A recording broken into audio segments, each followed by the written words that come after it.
Oke, assalamualaikum warahmatullahi wabarakatuh. Jumpa lagi dengan Pak Aziz. Ya, hari ini kita akan belajar tentang hardware, ya. Tapi kita eh, bedakan sesuai dengan fungsi masing-masing, ya. Hari ini kita akan coba langsung, ya, karena Pak Aziz sekarang sudah ada di lab, jadi kita nanti akan coba untuk bongkar-bongkar personal komputer kita atau PC kita di lab, dan tunggu sesaat lagi ya. Nah, hardware atau perangkat keras komputer itu kita bisa bedakan sesuai dengan fungsi-fungsinya menjadi 4, ya, menjadi 4 bagian, yaitu ada input device, ada processing device, ada storing device, dan ada output device, ya. Ada 4. Nah, yang pertama itu adalah input device. Berarti input device itu adalah fungsinya berarti untuk memasukkan, karena input device berarti input itu memasukkan, device adalah perangkat, sehingga merupakan perangkat yang digunakan untuk memasukkan atau perangkat untuk memberikan masukan kepada komputer. Ya, contohnya apa? Contohnya salah satunya adalah keyboard, ya. Contohnya adalah keyboard. Jadi ini adalah keyboard yang digunakan untuk memasukkan huruf, karakter, dan angka, ya. Jadi salah satu dari perangkat yang digunakan untuk memasukkan atau yang disebut dengan input device itu adalah salah satunya adalah keyboard ini. Kemudian yang selanjutnya nanti juga ada mouse, ya, yang kita gunakan biasanya untuk menggerak-gerakkan pointer, ya. Itu ada mouse, Nah, ini adalah contoh dari mouse, ya. Contoh dari mouse. Nah, selain ada keyboard dan mouse, selanjutnya nanti juga ada yang namanya mikrofon, ya. Mikrofon yang biasanya digunakan untuk memasukkan suara kita, ya, memasukkan suara kita. Misalnya kita ingin merekam suara kita, atau misalnya kita ingin menelpon, misalnya memakai Skype, misalnya aplikasi Skype, otomatis kita membutuhkan mikrofon. Nah, sehingga di dalam komputer itu ada yang namanya mikrofon, itu digunakan untuk memberikan inputan suara, ya, inputan suara. Nah, kalau untuk mikrofon itu biasanya nanti ditancapkannya di sini, ya, untuk mikrofon.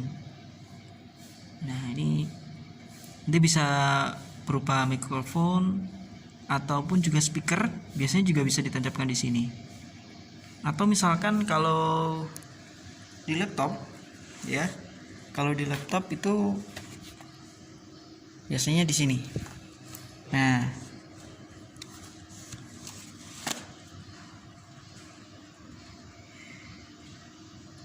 ini kalau di laptop, ya.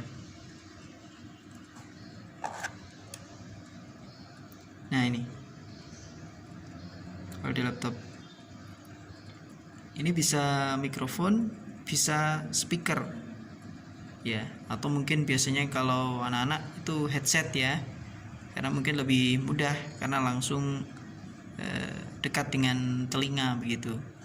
Dan biasanya kalau headset itu sudah ada dua-duanya, baik itu speaker maupun mikrofon, gitu, ya. Oke, nanti akan Pak Aziz berikan contoh untuk yang headset, ya, yang dia bisa digunakan untuk mikrofon maupun untuk speaker. Nah, untuk yang headset ini yang contoh dari ini, ya, mikrofon dan speaker. Itu kalau di headset itu sudah jadi satu, ya, sudah jadi satu perangkat, gitu, ya. Ini ada mikrofonnya yang digunakan untuk mengambil suara kita, ya, atau merekam suara kita. Sedangkan ini nanti masuk ke dalam perangkat output, ya, output device. Ya, ini digunakan untuk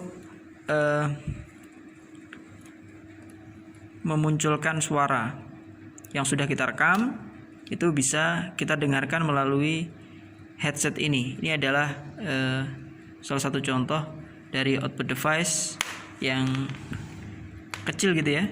Mungkin nanti yang lebih besar itu ada speaker gitu ya, speaker sound. Di input device itu juga ada yang namanya kamera ya. Pasti ini tidak asing lagi untuk anak-anak, karena memang kamera ini biasanya sering sekali digunakan oleh anak-anak untuk merekam video, foto gitu ya. Jadi sangat familiar. Nah, di dalam komputer itu juga ada kamera, fasilitas kamera, tetapi biasanya ini sifatnya adalah eksternal, karena di dalam perangkat komputer atau personal komputer itu tidak dilengkapi langsung dengan perangkat kamera. Ya, jadi perangkat kamera ini merupakan perangkat tambahan ya, sehingga kalau kita ingin misalkan merekam video wajah kita atau aktivitas kita misalnya di depan kamera, di depan komputer, maka kita harus memberikan tambahan, namanya adalah webcam biasanya ya, namanya webcam. Nah, untuk yang di laptop webcamnya seperti ini ya. Nah, ini adalah webcam yang ada di laptop. Tapi kalau di dalam PC itu memang tidak disediakan, karena biasanya kamera atau webcam yang ada di PC itu merupakan perangkat eksternal yang dia merupakan perangkat tambahan untuk di dalam PC. Selain input device, tadi kita juga sudah nyampaikan bahwa ada yang namanya processing device. Nah, kita akan coba untuk melihat salah satu dari perangkat processing device ya. Nah, ini adalah salah satu yang kita akan bongkar hari ini ya. Kita akan coba untuk melihat di dalamnya, yaitu nanti ada yang namanya prosesor, yaitu adalah salah satu perangkat yang termasuk ke dalam processing device ya, merupakan salah satu hardware untuk processing device ya. Oke.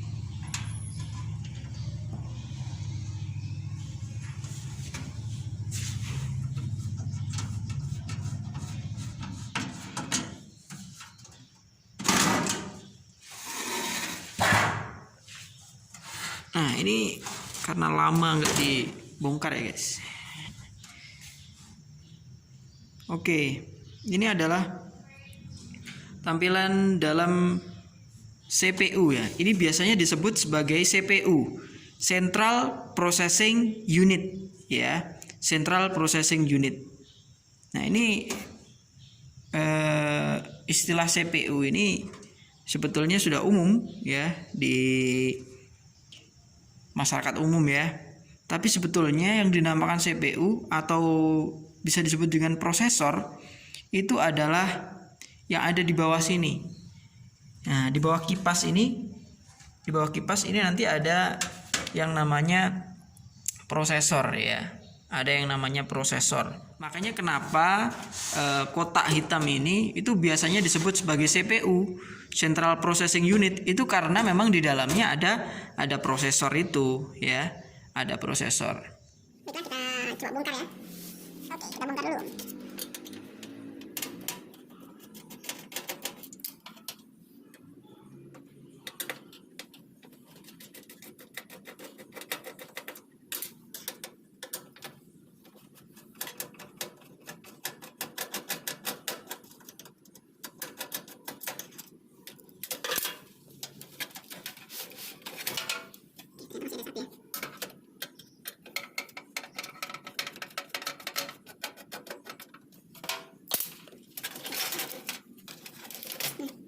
Ini nanti untuk membongkarnya kita harus, nah di sini ada baut lagi nih guys, ya, ada baut lagi, ya, ya kita coba buka dulu.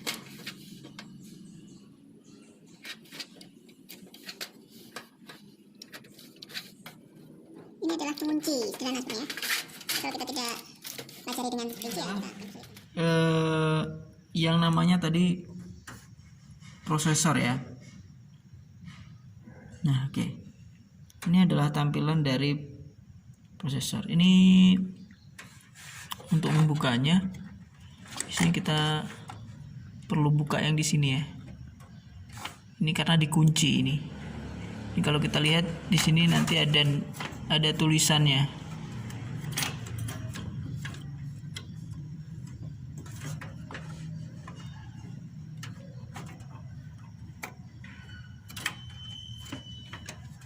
Nah,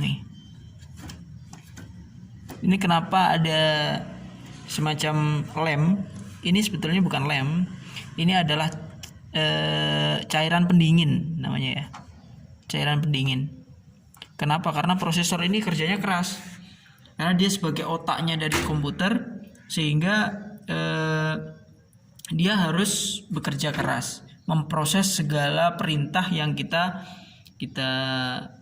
berikan gitu ya, sehingga dia akan cepat panas. Makanya dia diberikan cairan pendingin ini, kemudian diberikan kipas ini untuk penunjang, memberikan efek dingin di prosesor sehingga dia nggak cepat panas. Kalau dia nanti cepat panas ya dan tidak ada pendinginnya, maka akan membahayakan komponen-komponen lain di samping-sampingnya, karena dia komponen-komponen di sampingnya sangat banyak. Kemudian di sana juga direkatkan menggunakan timah ya, sehingga kalau timah itu pada panas yang tertentu ya, pada tingkat kepanasan tertentu itu dia akan meleleh ya. Kalau meleleh nanti ketika dia harusnya tidak tersambung dengan komponen lain dan dia tersambung, maka nanti akan menyebabkan adanya konsleting. Nah, konsleting ini yang akan membuat nanti terbakar dan sebagainya. Nah, gitu ya. Oke, kalau ingin tahu lagi kita coba buka lagi ya. Kita coba untuk buka lagi biar jelas ya. Kita coba buka ya. Bukanya cukup mudah. Ini ada pengungkit di sini ya. Ini tinggal kita tarik aja. Nah, otomatis dia akan terbuka. Ya, tinggal kita buka. Ini. Nah, ini adalah prosesor. Nah, ini adalah prosesor ya.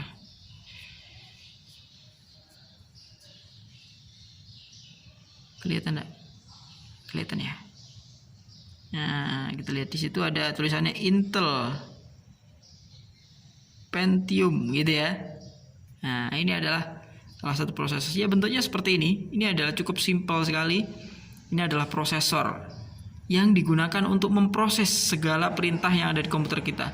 Kalau misalnya kita lagi ngegame, ya ini juga yang memproses. Ya, memproses inputannya dari keyboard, dari misalnya dari mouse kita, dari dari device yang kita gunakan untuk mengarahkan lari, menembak, atau misalnya loncat ya, terbang ya, ini ya. Oke, coba saya bersihkan dulu ya biar terlihat.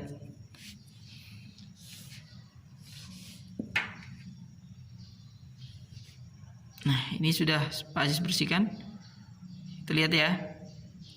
Nah, ini adalah salah satu prosesor. Oke. Nah, sekarang sudah tahu ya, prosesor itu seperti ini. Jadi, kenapa kotak ini dinamakan CPU, Central Processing Unit? Karena ada perangkat ini di dalamnya.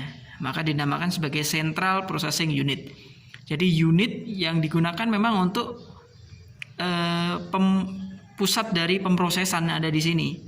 Jadi kalau keyboard tadi masukannya, mouse masukannya, diprosesnya ya di sini ya. Nah, demikian tadi anak-anak adalah prosesor, yaitu merupakan salah satu contoh dari processing device yang bisa kita gunakan untuk memproses segala aktivitas kita di dalam komputer. Nah, setelah ini kita akan coba melihat contoh yang selanjutnya, yaitu dari storage device atau alat atau perangkat penyimpanan gitu ya, dari salah satu contoh dari hardware yang dia fungsinya yaitu untuk menyimpan ya. Karena penyimpanan itu bisa dibagi menjadi dua ya, menjadi dua.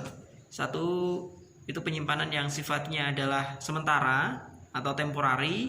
Yang kedua itu sifatnya adalah permanen ya, atau bisa kita simpan dan kita bisa buka kembali nanti suatu saat, bisa hari berikutnya, bulan berikutnya, bahkan di tahun-tahun yang akan datang begitu. Nah, kalau temporary berarti dia sifatnya sementara. Ketika kita misalkan matikan komputer kita, maka otomatis dia tidak akan menyimpan file tersebut ya.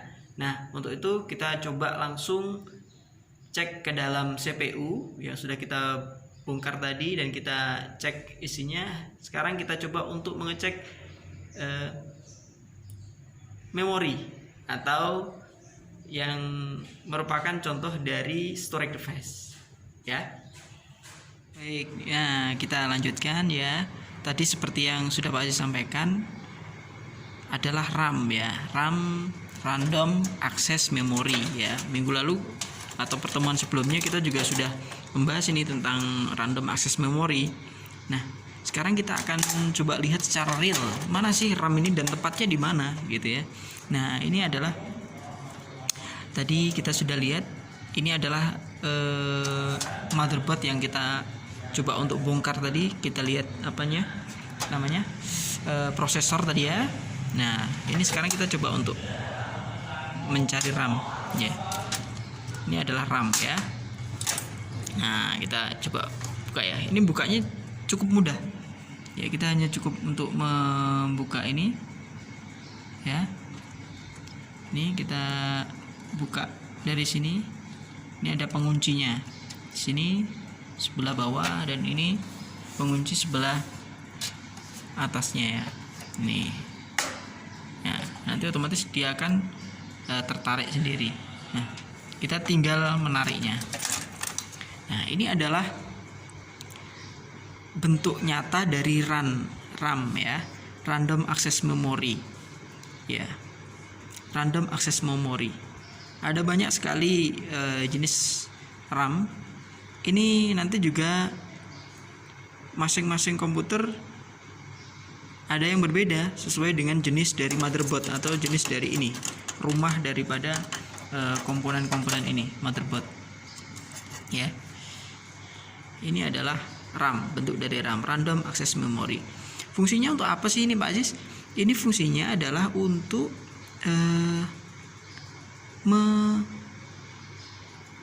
menyimpan tapi sementara ya, menyimpan tapi sementara, jadi tidak permanen ya, menyimpannya tidak permanen.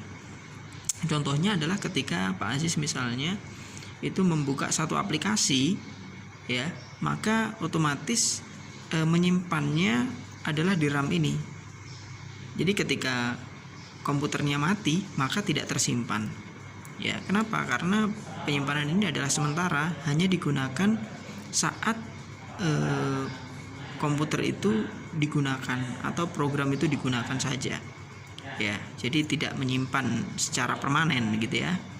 Kalau misalnya Pak Aziz, saya pengen menyimpan foto dan video secara permanen, atau misalnya ingin saya buka lagi nanti kalau misalnya saya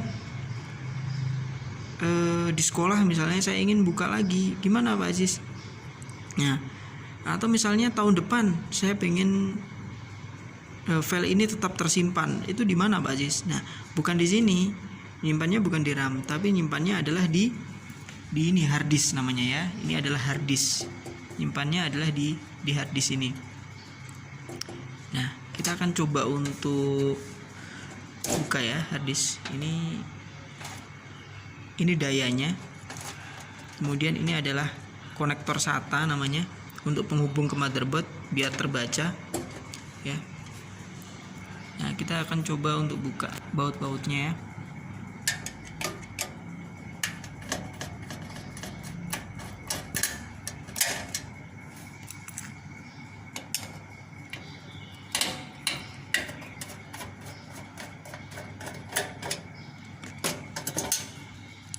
Oke, sudah bisa nih.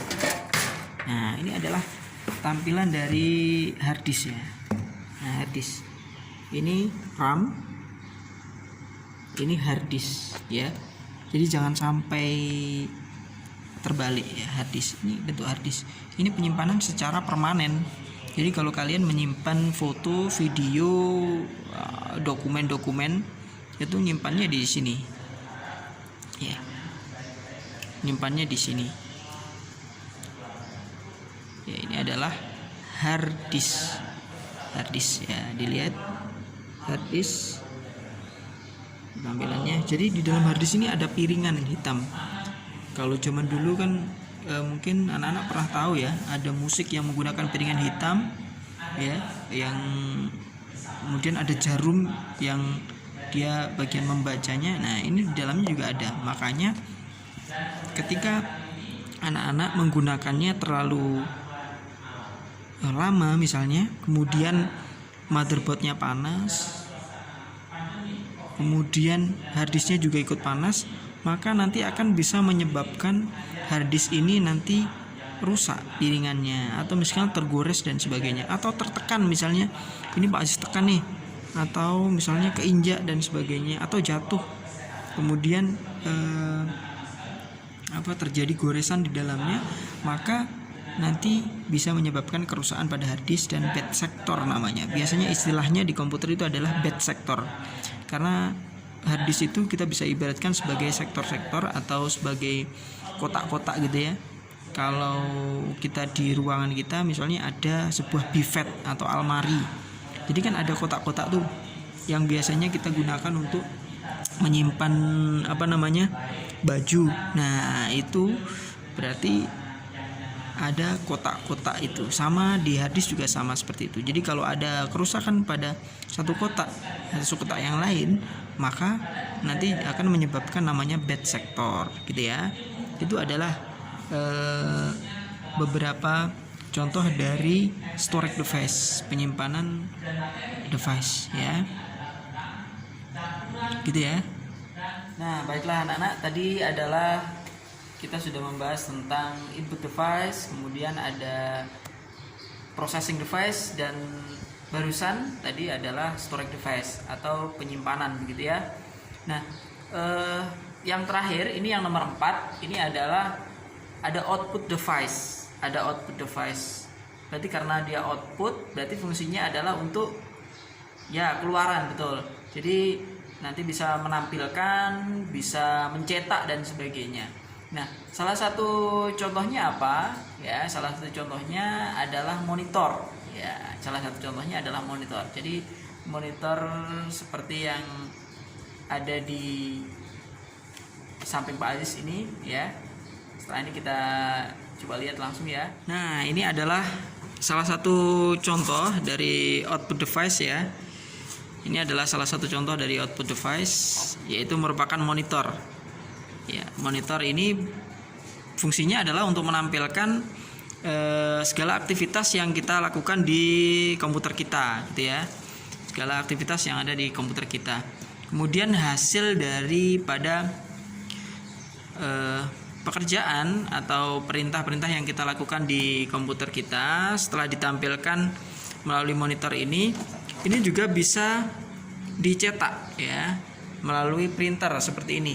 Ini adalah salah satu contoh juga sebagai output device ya, yang fungsinya adalah untuk mencetak. Nah, dari dua macam contoh dari output device ini, kira-kira nanti Pak Aziz ingin anak-anak bisa mencari lebih banyak lagi contoh-contoh dari output device yang ada di sekeliling dari kalian gitu ya, yang mungkin ada di rumahnya bisa, atau di rumah teman-temannya gitu ya. Nah, tadi kita sudah coba untuk membahas tentang perangkat-perangkat komputer sesuai dengan fungsi yang dimiliki masing-masing. Tadi ada input device, itu salah satunya ada keyboard gitu ya, kemudian ada mouse ini, kemudian ada processing device, tadi ada ini prosesor gitu ya, ada prosesor yang ada di dalam dari CPU tadi ya, di dalam CPU ini. Kemudian ada storage device, ada contohnya adalah RAM ini ya, kemudian ada hard disk, kemudian ada output device yang terakhir yaitu ada monitor dan printer ini contohnya ya. Mungkin cukup sekian yang dapat kita pelajari hari ini dan kita bahas hari ini. Terima kasih atas perhatiannya, semoga sedikit tadi bisa bermanfaat dan kita bisa jumpa lagi di pertemuan berikutnya. Assalamualaikum warahmatullahi wabarakatuh. Bye bye.